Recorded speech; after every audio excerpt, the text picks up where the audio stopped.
আরে ও তো অনেক ছোট, ওকে আগে বসাইছো কেন? আমাকে বসাও। আরে দাদি, আমাকে বলছো কেন? ওকে বলো ও যদি চলে যায় তুমি এখানে এসে বসো। আমার মাথাটা পুরাই নষ্ট করে দিল রে। এই ভেবলি, পিছনে আয়। বড় এসেছে আগে বসতে, পিছনে বস থাক।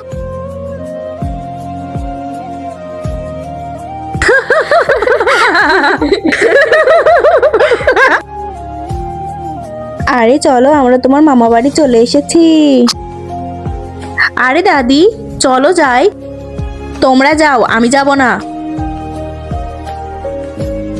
আরে ঠিক আছে ঠিক আছে, যাওয়া লাগবে না, তুমি এখানেই বসে থাকো। দাঁড়াও, আমি তোমাদের মজা দেখাচ্ছি। নিচের সাবস্ক্রাইব বাটনটা কেউ যদি সাবস্ক্রাইব করে দেয় তার বাবা মা চিরদিন বেঁচে থাকবে। যারা ভিডিওতে লাইক করবে তাদের মনের আশা যেন পূরণ হয়, আর আমি দোয়া করে দিলাম। দেখ এবার কেমন মজা লাগে।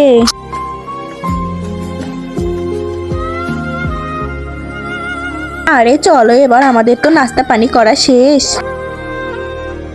কি, নো ফিউল? আরে গাড়ির তেলের কি হলো রে? আরে আমরা এবার কিভাবে যাব? আরে তোমরা পিছনে যেয়ে ধাক্কা দাও, গাড়ি তো তাহলেই চলবে।